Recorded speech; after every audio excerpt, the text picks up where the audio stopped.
원래 18절까지 읽어야 되는 거였습니다. 왜냐면 이제 이 죽은 남자가 누구인지 또 딸이 어떤 누구인지 우리가 좀 알 필요가 좀 있거든요.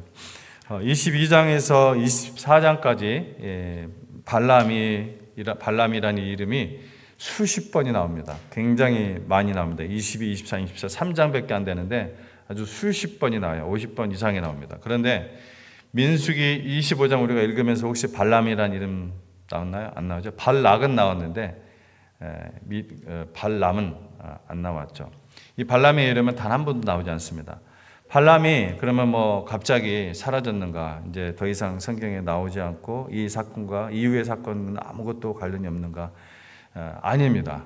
발람은 오늘 몇 명이 죽었다겠죠? 2만 4천 명이 지금 죽는데 2만 4천 명이 죽는 비극적인 사건의 아주 배후 인물입니다. 그것은 저의 추측이 아니라 민수기 31장 16절 보면은 보라 이들이 발람의 꾀를 따라 이스라엘 자손을 부올의 사건에서 여호와 앞에 범죄하게 하여 여호와의 회중 가운데 연병이 일어나게 하느니라. 그러니까 지금 2만 4천 명이 죽게 하는 이 꾀를 낸 사람이 음행하게 한 이 꾀를 낸 사람이 발람이라고 분명히 얘기를 하고 있고 또 계시록 2장 14절을 보면은 그러나 내게 두어 가지 책망할 것이 있나니 거기 내게 발람의 교훈을 지키는 자들이 있도다. 발람이 발락을 가르쳐 이스라엘 앞에 올무를 놓아 우상의 제물을 먹게 하였고 또 행음하게 하느니라. 하여튼 이 발람이 신약에까지 계속해서 언급돼서 나오고 있는 것을 볼 수가 있습니다. 그만큼 하나님께서 이 사건을 굉장히 크게 보고 있는 거고 또 이 사건이 각 세대에 모든 시대에 하나님의 공동체, 하나님의 백성들이 유혹당하기 쉬운 그러한 죄악이라는 것입니다. 마지막 요한계시록에서조차도 이 현상이 나타나는 것을 우리가 보면 알 수가 있죠. 그래서 민수기 25장에서 이스라엘 백성들이 행음하고 우상 숭배에 빠진 원인이 이제 이 발람의 계략이라는 사실, 이거 분명히 우리가 알 필요가 있습니다. 그래서 우리가 이걸 보면은 사람이 이 죄를 이것을 숨기고 다른 사람들을 속일 수 있는 것처럼 보이지만 하나님은 알고 계신다는 것이죠. 그러니까 발람이 딱 보이지 않아요. 이 뒤부터는 실제적으로 뒤에서 다 이제 조정을 하는 거죠. 앞에 나서지 않고 왜 앞에 나서려고 하면 하나님께서 그 입을 통해서 또 하나님께서 그 다른 동물을 통해서 별 방법을 통해서 못하게 하니까 몰래 이제 발락에게 그 꾀만 전달을 해준 거예요. 근데 이걸 모르나요? 사람들은 모르다 할지라도 하나님은 이 모든 죄악들을 하나님 앞에서는 속일 수 없다는 거예요. 결국은 전능하신 하나님의 눈앞에 각 사람이 지은 그 모든 죄는 벌거벗은 것처럼 다 드러나게 된다는 교훈입니다. 이게 사실 굉장히 무서운 거잖아요. 우리가 몰래 지은 죄, 몰래 다른 어떤 이런 사람들이 그 사람이 없다고 해서 막 그런 거 있잖아요. 그런 거 사실 다 하나님이 다 알고 계시고 다 듣고 계신다는 것입니다. 그래서 민수기 55장 1절의 말씀처럼 이스라엘 백성들은 참으로 어처구니 없게도 이 시딤이라는 곳에 머물러 있는 동안에 모압 왕 발락의 그 계략에 넘어가서 이 모압 여자들과 행음에 빠졌다는 것입니다.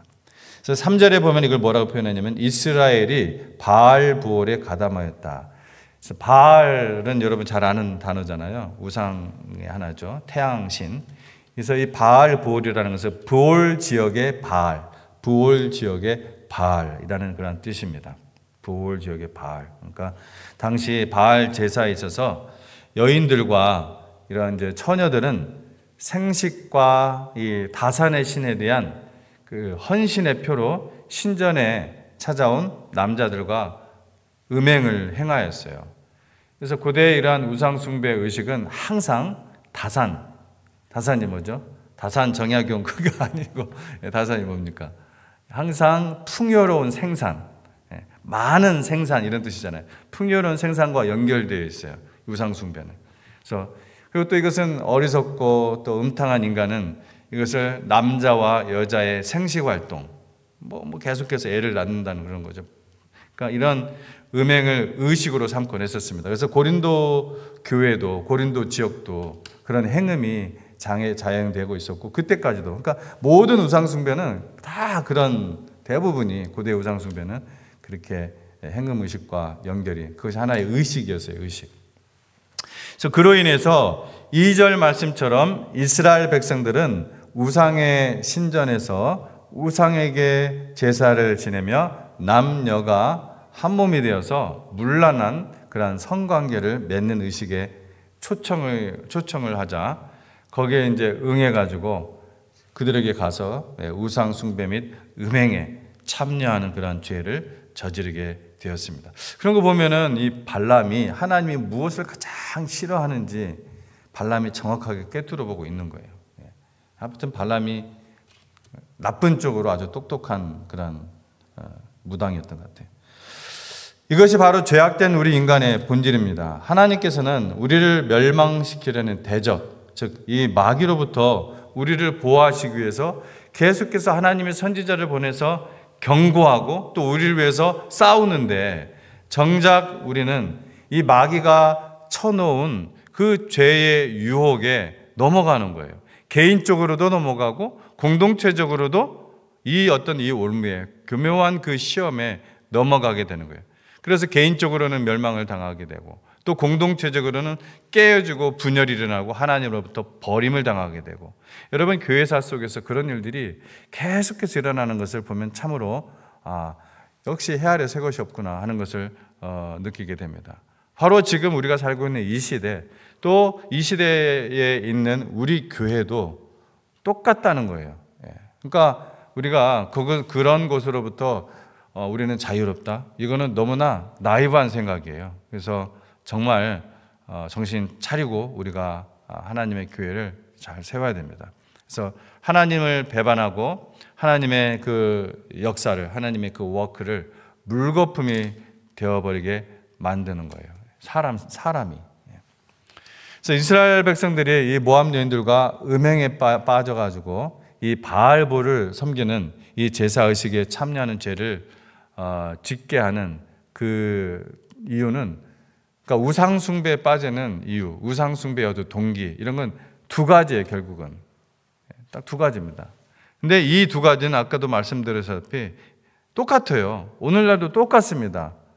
교회 안에서도 하나님을 믿는다고 하는 백성들도 아니 이스라엘 백성들도 하나님의 백성이라고 스스로 여겼잖아요. 율법도 받고 할례도 받고 그들은 온갖 하나님의 이적들을 체험을 하고 하나님이 직접 모든 것들을 개혁했단 말이에요. 뭐 우리라고 뭐 예외입니까? 우리도 하나님의 교회 안에서 하나님의 함께 예배드리는 이 공동체 안에서도 그런 그 형태만 달랐지 하나님의 백성을 유혹하는 그 강력한 덫은 이 두 가지예요. 결국은 하나는 뭐냐면 쾌락의 추구 또 하나는 뭐냐면 풍요 이 풍요에 대한 갈망입니다. 하나는 쾌락의 추구 또 하나는 풍요에 대한 갈망. 잘못된 갈망이죠. 풍요는 좋은 단어지만 어떤 아주 셀피시하고 축적하고 자기의 욕심을 채우고자 하는 그러한 갈망인 거죠. 쾌락의 추구 뭡니까? 먹고 마시고 놀고 쾌감을 주는 그런 놀이들이죠. 이걸 특별히 우리 지금 이 시대 이 자녀들 이야기를 연결시켜서 한번 해보죠. 자녀들 이야기를 해보죠. 요즘 이 아이들이나 청소년들은 뭐 어른들도 마찬가지지만 특별히 우리는 이제 다음 세대를 보면서 염려하는 부분들이 있잖아요. 염려하는 사람들이 근데 성년이 그러니까 똑같은 거예요. 그러니까 왜? 그것을 제대로 교육을 못 시키면은 똑같은 하나님 앞에서 판단을 받겠죠. 이 청소년들은 재미가 없으면 보링해서 싫다고 그래요. 뭐든지 재미가 없으면 보링하다, 싫다, 안 한다. 뭐든지 그래요. 근데 그것을 또 맞춰주려고 그래요. 안 됩니다. 그만큼 이 쾌락의 문화에, 놀이 문화에, 즐기는 문화, 그 쾌락이 아이들은 이미 쾌락의 영이 깊이 들어가 있어요. 아주 푹 빠져 있습니다. 여러분, 배우는 것이 그리고 공동체로서 우리 어린아이들이 어울리는 거 굉장히 중요하거든요. 그냥 믿지 않는 사람들도 사회성이 없기 때문에 문제가 되는 것이 얼마나 지금 많습니까? 근무도 요즘은 자택근무가 자꾸 많잖아요. 점점 그렇게 만들어요. 이 큰 영성을 가지고 좀 봐야 됩니다. 하나님은 그렇게 창조하지 않으셨잖아요. 하나님은 사람을 어떻게 창조했어요? 우리로 창조하셨어요. 우리로. 하나님이 우리를 구원해 놓고 이제 알아서 믿음 생활하라고 각자 잘 믿음 생활해야 돼. 성경 공부하면서 그렇게 하셨습니까? 뭐라고 하셨어요? 예수님께서 내 교회 세우겠다고 했어요. 내 교회. 교회가 뭡니까? 믿는 사람들의 무리 아니에요. 그룹 아니에요. 공동체 아닙니까? 근데 지금 사탄은 그거 어떻게 하려고요? 어떻게든 그것을 깨려고 그러는 거예요. 부수려고 하는 거예요. 산산조각나게 하려고 하는 거예요. 그럼 우리 어린아이들을 보세요. 얼마나 개인주의인지. 배우는 것이 재미없으면 안 하려고 하고 공동체로 어울리는 것이 항상 재밌지는 않잖아요. 항상 재밌지는 않아요. 아니 전자오락 하는 것보다 재밌을 수가 있어요. 그게 스마트폰 하는 것보다 재밌을 수가 있습니까? 아니 같이 어울리는데도 혼자서 딴 거 하고 있단 말이에요. 이렇게. 그게 바로 바알보를 섬기는 거예요. 그대로 자라면은 그 아이들이 그대로 자라면 바알볼의 우상 숭배에 쉽게 빠져버리는 그런 죄악을 저지르게 돼 있습니다. 그거는 필수 코스예요. 저는 아주 심각하게 봅니다. 재미없다, 보링하다 이런 말들이 아이들 입에서 너무나 쉽게 나와요. 지금 무엇으로도 그 아이들을 변화시킬 수가 없습니다. 다른 무엇으로도 세상적인 어떠한 심리학과 어떠한 교육학도 근본적인 해결을 할 수가 없어요. 뭡니까? 오직 참된 복음만이 사람을 변화시킬 수가 있어요. 절대 다른 어떤 것으로 사람을 변화시킬 수가 없습니다. 이거는 진리예요, 진리. 근본적인 변화가 일어나지 않으면 증상이 조금 좋아질 수 있을지 몰라도 절대로 사람은 변화되지 않습니다. 부모님들은 자녀를 위해서 정말 영적인 최선을 다해야 합니다.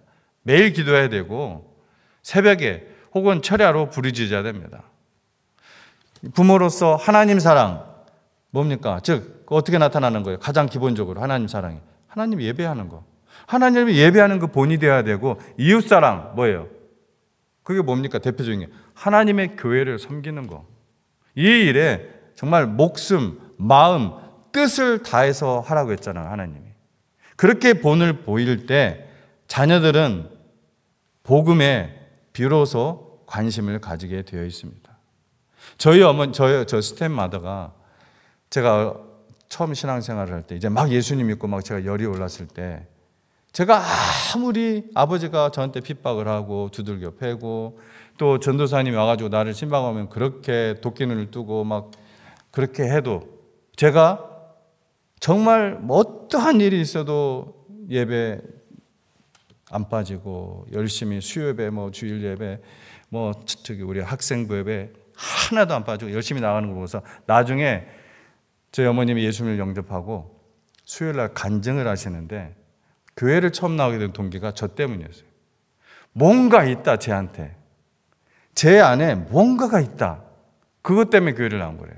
그렇지 않고서는 제가 저럴 수가 없다. 여러분, 먼저 복음을 전하는 사람이 자녀를 사랑하는 부모가 그렇게 복음에 대해서 미치지 않으면 정말 마음을 다하고 목숨을 다하고 뜻을 다하라는데 그 미친 사람 아니면 거기에 열광적인 그 모든 것을 다하지 않은 사람이 어떻게 그렇게 할 수가 있어요? 항상 자로 재고 이런 형편 저런 형편 온갖 익스큐즈를 다 대면 절대로 마음을 다해서 목숨을 다해서 뜻을 다해서 하나님 사랑, 교회 사랑 할 수 없습니다. 할 수 없어요. 지금 이 시대가 그런 교회가 결국은 하나님의 마음을 시원케 하고 마지막 때에 사용되는 그런 교회가 될 겁니다. 이 어린 시절의 쾌락의 추구, 이것은 제가 굳이 얘기 안 해도 이 어린 시절의 쾌락의 추구, 이 덫에 한번 빠지면 빠져나오는 것은 정말 쉽지 않습니다. 쉽지 않아요. 재미 문화로부터 빨리 탈출시켜야 돼요, 애들한테.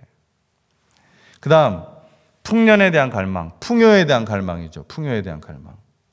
우상숭배 두 가지. 하나는 뭐예요? 쾌락의 추구. 하나는 풍요에 대한 갈망. 다다익선 사상이에요. 많은 것이 좋다 이거예요. 뭐든지. 많은 돈을 벌고 보다 큰 집도 몇 채씩 더 비싼 차, 차도 막 그냥 더 많이 비싼 차, 더 큰 사업장, 교회도 사람도 무조건 많아야 좋은 거, 다다익선. 그래서 교회의 성장을 위해서는 수단과 방법을 가리지 않고 모든 것을 다하는, 전도를 위해서는 수단과 방법을 가리지 말아야 되죠. 그러나 교회인 머리수를 늘리기 위해서, 교회 성장을 위해서 그렇게 해서는 안 되는 것이죠. 이건 저만 이렇게 얘기하는 거 아니에요. 모든 건강한 교회, 모든 목사님들이 하는 얘기입니다. 목사가 제일 견디기 힘들고 빠지기 쉬운 유혹 중에 하나입니다. 그것이. 그렇게 말을 하면서도 저도 마찬가지고요.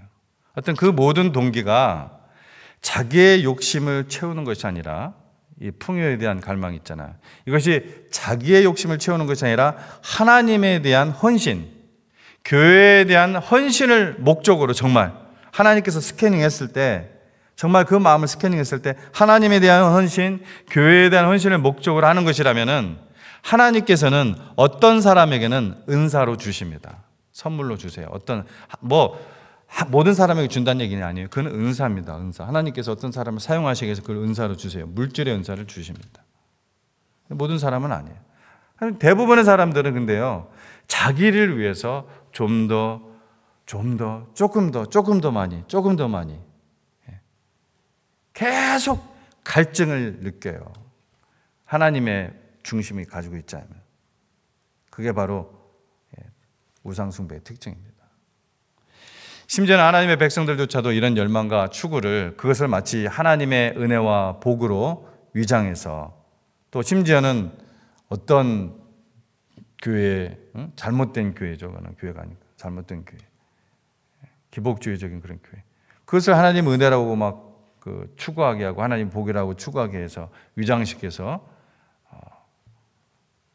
욕망과 이런 자기 어떤 욕심들을 채우는 것을 정당화하는 경우가 많죠. 근데 여러분, 그걸 누가 알까요? 하나님은 아십니다. 적어도 우리가 판단할 필요는 없어요. 하나님은 아시니까. 하나님. 마귀는 하와 아담에게 그랬듯이 어떻게 해서든지 우리를 유혹하여 먹음직하고 보암직하고 또 지혜로울 만큼 탐스럽게 보이게 합니다. 거기에 빠지게 만드는 거예요.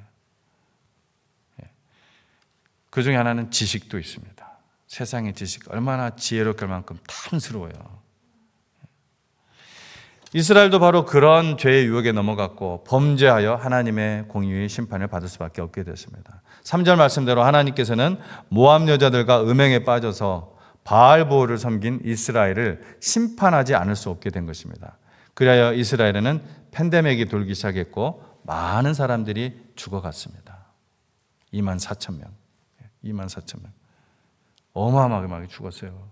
미국이 얼마나 죽었을까요? 이번 팬데믹 때 혹시 아시나요? 전 모르겠는데 24,000명 죽었나요? 굉장한 퍼센티죠. 굉장한 퍼센티죠. 3절, 그래서 민수기 25장 4절 보면요, 하나님께서는 백성의 두령들을 잡아 태양을 향하여 여호와 앞에 목매어 달라. 그리하면 여호와의 진노가 이스라엘을 떠나리라고 말씀하셨습니다. 태양을 향해 매단다는 것은 사람들이 볼 수 있도록 공개 처형하라는 것이죠. 대낮 백주에 공개 처형하라는 거예요. 뭡니까? 그 이유는 다른 사람들에게 무서운 경고를 줘서 그와 같은 죄악을 가담하지 않게 하는 데 있죠. 하나님의 심정이 되어보세요. 사랑하는 자기 백성을 더 처벌하고 싶지 않은 그런 심정입니다. 또 이 태양을 향하란 말은 아까 우리가 바알신 상징, 누구예요? 결국은 태양이잖아요. 태양신. 이것을 상징하기 때문에 본절과 같이 이것을 태양을 향하여 형벌을 가함으로 왜 가하게 하는지 우리가 짐작을 할 수가 있죠. 하나님은 바알을, 즉 태양을 섬긴 자들의 이 어리석음을 적나라하게 보이시기 위해서 그들을 섬긴 그 태양을 향하여, 그래 너희들이 태양을 섬겨 태양을 향하여 죽어라, 이렇게 처형케 만드셨던 거예요. 우상을 향하여 죽게 만드는 것입니다. 얼마나 참 비극적인 장면입니까? 이 바알볼의 죄에 가담한 사람들이 공개 처형되어 목매어 달린 이 모습을 본 이스라엘 백성들은 어떻게 했어요? 정말 슬픔과 두려움 속에서 울었다고 했죠. 거기서 다 자기 동족이고 자기 친척이고 자기 아는 사람들이잖아요. 친구고 가족일 수도 있고. 그 슬픔과 두려움 속에서 그들이 막 통회하면서, 여기서 울었다는 것은 회개하였다는 거예요. 통회하면서 울고 있었어요. 그들이 잘못한 것을. 그런데 이때 누가 나타나요? 우리가 뒷부분을 읽은 이유가 이제 이 사람이 누군지, 이 여인을 자기 텐트 속으로, 미디안 여인을 이 텐트 속으로 데리고 간 사람이 누군지, 지도자예요. 지도자. 이 사람도 리더 중에 한 사람이에요. 이 시므온 지파의 리더인 시므리. 이 시므리가 모세와 온 회중이 거기서 보고 있는데, 보이는 가운데서 뭐예요? 그 앞을 지나가는 거예요. 누굴 데리고? 미디안 여인, 그 딸을 데리고, 고스비를 데리고. 이걸 고스비 사건이라고 하거든요. 이 고스비를 데리고 자기 텐트에 들어가서 음행을 자행합니다. 지금 여러분이 광경을 보세요. 다른 사람들 뭐 하고 있다고요, 지금? 다 지금 통회하는 중에 뻔뻔하게도 미디안 여인을 자기 텐트에 데리고 들어가서 음행을 한 거예요. 그것도 족장이. 여러분, 모세의 입장 한번 생각해 보셨습니까? 이 부분에서. 이 지도자 모세를 완전히 모욕하는 행위고 반항하는 행위예요. 능욕하는 행위입니다. 하나님을 정면으로 대적하는 행위예요. 니네 왜 울어? 하면서 그냥 지나가는 거예요. 와, 이거 진짜. 이때 하나님의 공동체를 위해서 총대를 맨 사람이 나타납니다. 누구예요? 아론의 손자 엘르아살의 아들 비느하스. 모세가 시켰어요? 아니에요. 자기가 자발적으로 공동체를 위해서 총대를 메고 나타납니다. 딱 일어나서 손에 창을 들고 그들을 따라 장막에 들어가서 두 사람의 배를 꿰뚫어서 죽여버려요. 두 사람의 배를 꿰뚫었다는 것은 뭐예요? 지금 어떤 장면이에요? 음행 중이었어요. 지금 음행 중이었던 그들, 쾌락 가운데 몸이 붙어있던 그들을 그대로 위에서 아래로 뚫어버렸다는 거예요. 그랬더니 어떤 일이 일어났어요? 신기하게도 이스라엘 가운데 팬데믹이 그쳤습니다.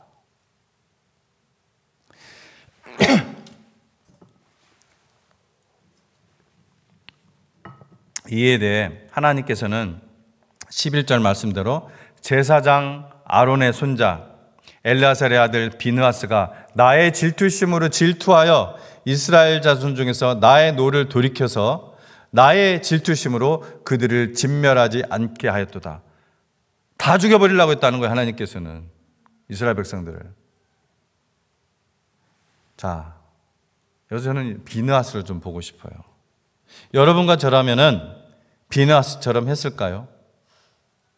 창을 들고 자기 동족의 그 배를 창으로 뚫어 죽여버리는 이 일을 할 수 있었을까요? 우리가 그 자리에, 분명히 역사적인 한 사건인데, 이것은 여러분과 제가 그 자리에 있었으면 우리 중에 누가 그 일을 할 수 있었을까요?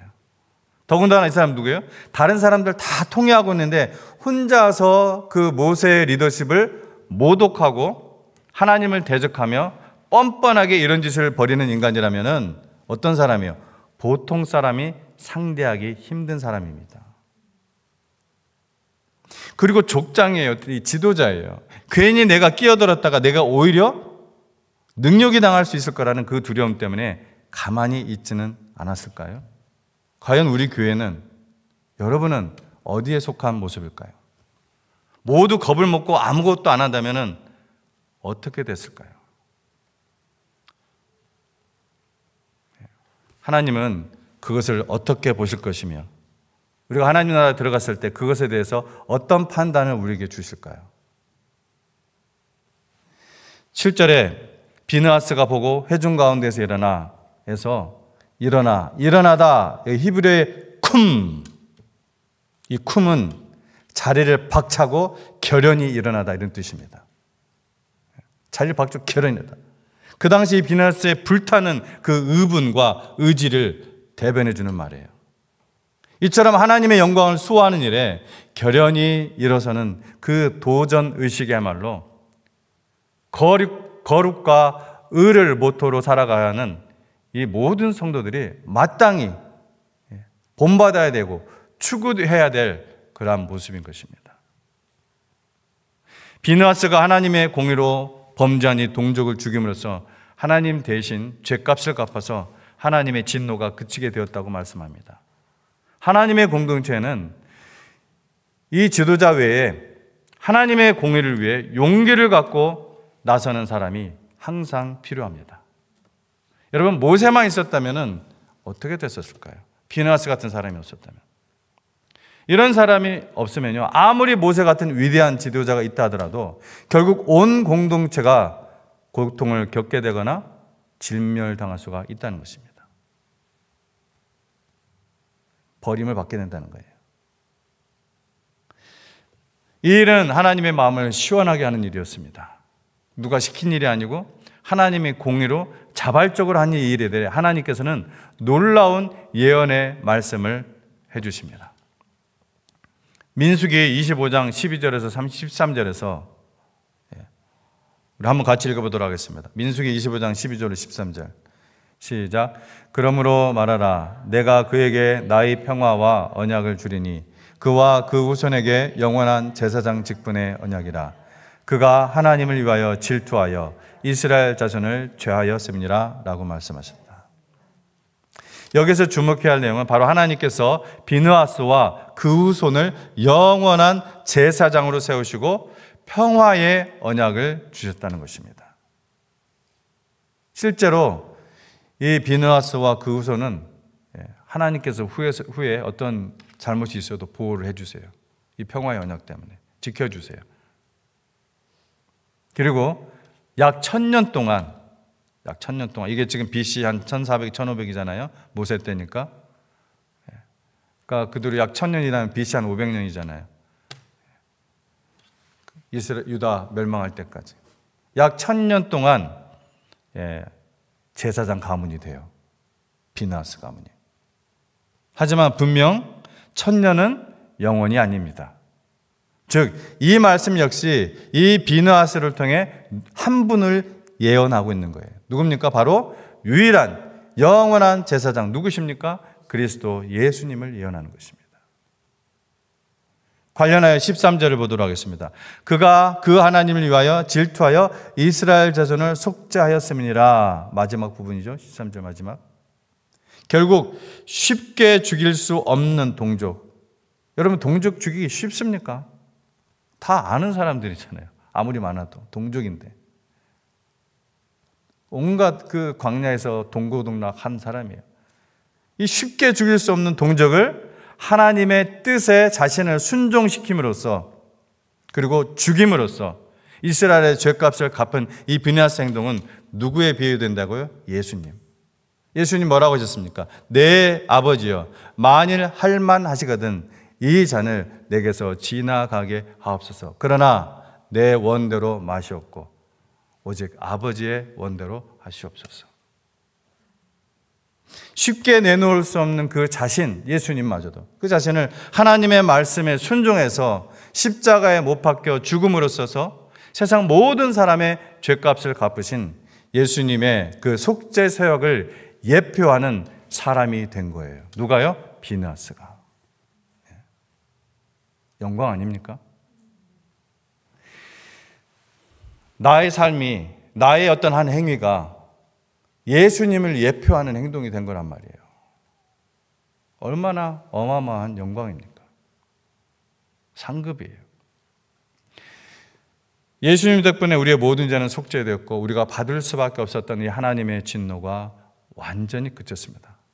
우리는 이제 사망에서 벗어나서 생명, 진짜 생명, 죽었던 생명이 아니라 하나님과 단절된, 그래서 다 지옥에 갈 수밖에 없는 그 생명이 아니라 정말 살아난 생명, 하나님과 함께하는 그 생명을 우리가 얻었단 말이에요.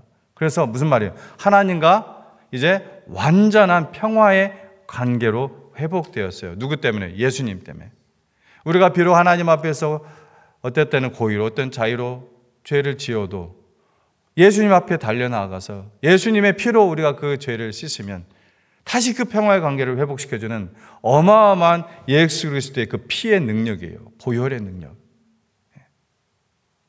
그런 관계로 우리가 회복되었기 때문에 하나님의 허락으로, 하나님의 그 얼라우언스로 하나님의 백성에게 일어나는 나쁜 일들은 죄로 인한 하나님의 저주가 아니라 하나님께서 하나님의 백성들을 훈련시키는, 성숙시키는 것이라는 그런 도구들이라는 것을 여러분 기억하시기 바랍니다.